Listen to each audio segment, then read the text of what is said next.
what does that mean?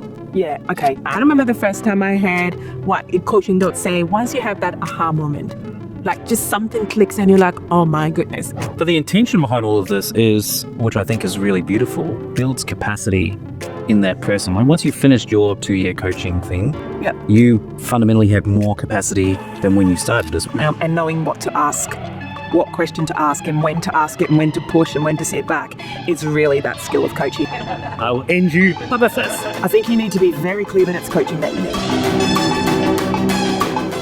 So what I wanted to do in this episode then is to dive a little bit into about what coaching means, looks like, feels like for an individual. So for an individual, and Michelle, I might direct this one to you because you were talking about this just before. You talked about how coaching isn't a telling thing. It's a something else. It's an asking. Yep. It's an asking. Yep. Can you dive into what exactly that means? And in your head, like, what are you thinking about when you say it's not a telling, it's an asking thing? Like, what does that mean? Yeah. Okay. I think people do get confused about that. And so for me, it sounds really simple, telling and asking. You're sharing information. The asking is around eliciting what's sitting within somebody already and questioning them around their thinking around certain subjects or situations that they're in. And I've definitely, it's something that when I was first starting to coach, and particularly when I was first being coached, that I really struggled with. I was receiving coaching early on in my career as part of a development leadership program. And I remember sitting with this coach and I was so frustrated. I was like, you're here. Why aren't you not? It's like, let's just tell me. Like, just tell me. Did you say that? Because I used to say that a lot. I was like, can you just tell me? Like, I don't know. Can you just tell me? Yeah, does Eddie feel? It was so frustrating for me because I'm in this leadership program. We were learning all these new concepts, and part of the coaching was for us to explore what they meant for us in our practice and how we could start to implement them. And I was so angry at this coach, and I came out of that first coaching session, and I was, what a waste of time. But then some of the things that she had been saying to me, I'd find myself in situations, and I was like, damn it. Like, Dad's, she would say to me, and it's still a question that I use in my coaching now, but she would say to me, well, how do you know that to be true? Because I was beginning off in my career, and I had all these assumptions and all these perspectives about how things should be in the world. And she kept questioning me to understand how I knew the things that I knew. Particularly, I find people beginning out in their leadership journey, and this even happens with CEs and board members, there is a sense of self-doubt or lack of confidence or imposter syndrome and all those things that happen to us. And really learning across the years to question how I know my beliefs about where I sit to be true. And so it would have been really easy for her, particularly with my forthright frustration, to just give me the answers because I knew she knew the answer. She was a very experienced woman in my field of expertise, and I knew she would be able to guide me, and she didn't. But what she taught me through that was 2 years and lots of coaching sessions across that. What she taught me was the things around how was I building my internal capacity to question things, to actually be self-aware about how I was presenting in moments, to understand dynamics that were happening across groups of people and start to understand different perspectives. And it's very hard to get that internal capacity if someone's always giving you the answers.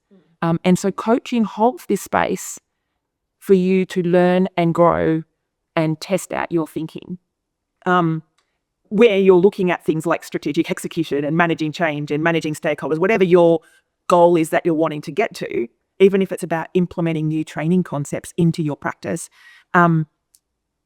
We have training to give you the content.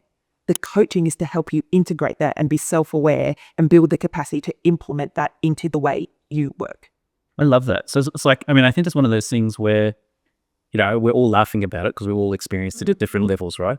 But it can be easy to get stuck on that. Like you could have very easily left that first thing and been like, I'm done with coaching. Oh, I was.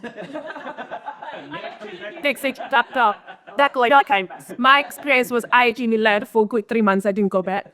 I thought, why the stupid? You got so many competing priorities. And you're like, I just placed it down with this person, and now I'll never get back. In 5 minutes, they could have given me the answer. And I remember thinking, why are you asking me the same thing 5 different ways? Like, clearly I don't know. And I'm telling you that I don't know. What more do you want from me? But I realized, that the first time, I remember the first time I heard what in coaching don't say, once you have that aha moment, like just something clicks and you're like, oh my goodness. So now I was the person who was pestering that my coach to get sessions, more sessions, and the more sessions. Taking me tomorrow. What did I say? I was so excited about it, and I realized that there was a shift that was happening, and it challenged my frame of reference, as Michelle said. It challenged my frame of reference, and what I really discovered was what I was looking for in coaching now. Once I sort of got the hang of it and understood what coaching was and what it do for me as an individual and as a leader, I really dislike going into a coaching session and coming back the same way. To me, that's when I know perhaps it's time to shift, or perhaps it's time to think about a different coach. I like when a coach can just really help me reshape that frame about a particular issue or situation, or sometimes even, and it's not always in a negative way. Sometimes Michelle talked a little bit about imposter syndrome and, self-confidence issues. Sometimes it's because the frame in which we look at things. So I'm the one who's self-critical, but all the evidence around me suggests that I'm actually kicking goals. So it's not always because I'm struggling in a negative way, I'm not performing well at work. It's maybe because my perception of my own performance is what's getting in the way. And a coach can actually pick that up and be able to help me assess exactly what's going on and reshape my thinking around my perception of that issue.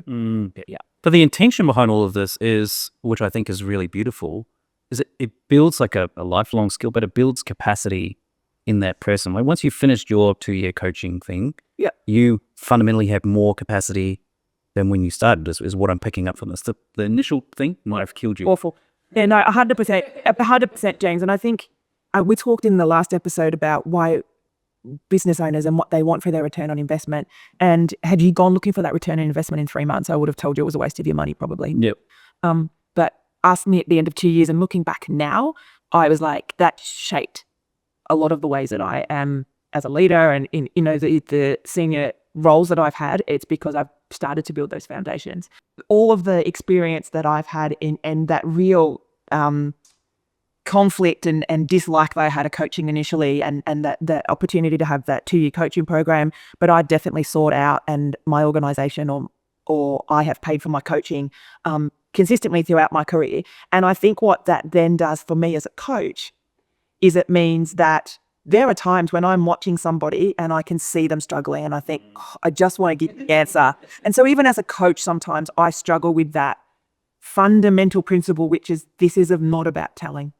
If they need telling, they can go and get mentoring or upskilling and training.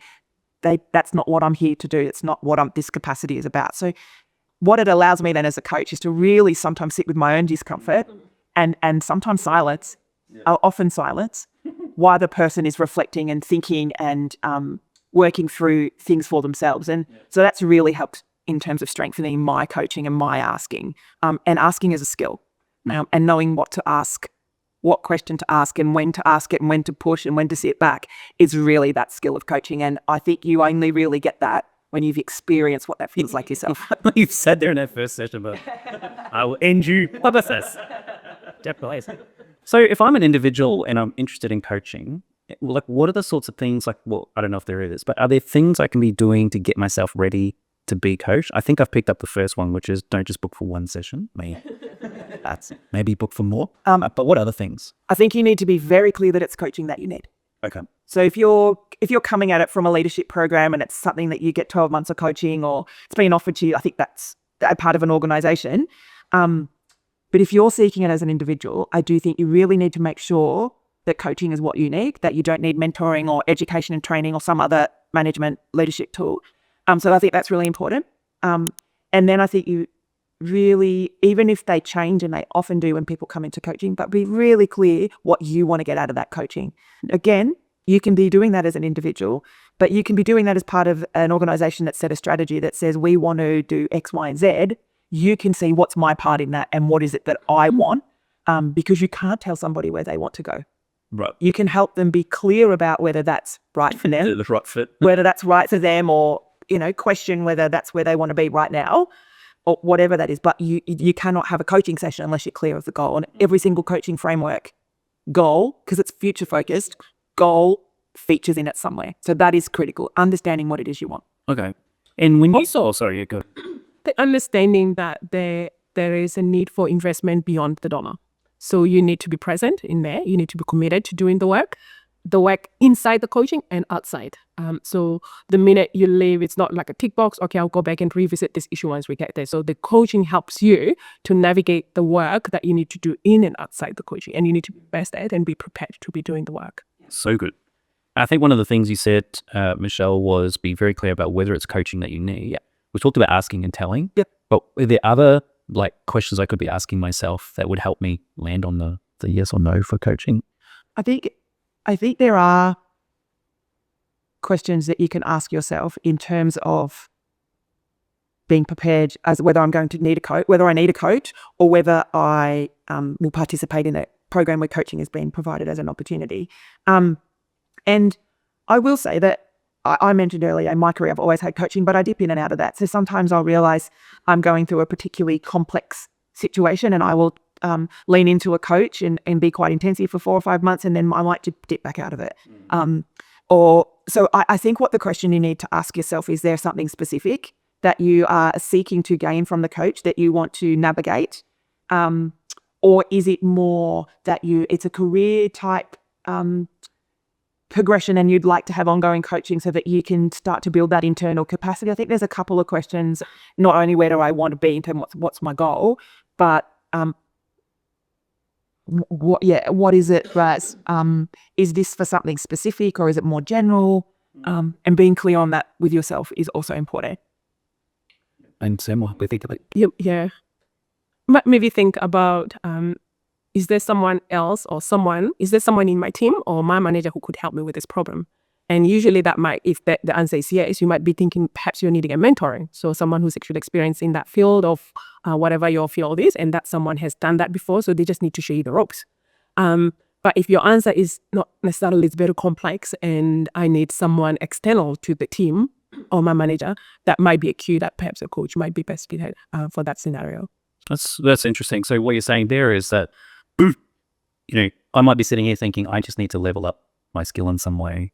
Can my manager show me how to do that? Or is there some technical expert in an organization? In which case, that's not a coaching conversation at all. Yeah. But if I'm sitting there thinking I need to somehow figure out this interpersonal conflict that I'm having, or I want to become a senior executive and I'm a junior executive now. So what is the skill set I need to get to? That's more of a coaching thing where it's far more about internally figuring out how I am working and what I need to do to change. Is that kind of an accurate way of doing it? I think so. And I think, again, we're sort of just reflecting back on the early conversation we had in a previous episode, was how coaching can complement some of those other tools. So using the example that Sam talked about in terms of mentoring, and you, James, about it, I just need a skill, we pick something practical. Well, if it might be about, I now have to chair some pretty important meetings and I'm not confident in chairing a meeting, so I need some skills in how to navigate and chair that meeting. And that's something that a mentor can help you with, or that you can shadow somebody, or that you can get that skill.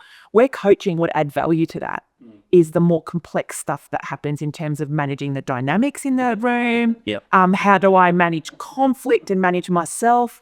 So all of those things, there's a technical skill in terms of setting up an agenda and chairing a meeting, but there is also you in that moment, in that situation, that coaching will help go. So what have you already got that you can use, and we can sharpen and we can cut through some of the noise in terms of helping you excel in delivering that skill that you've just learned.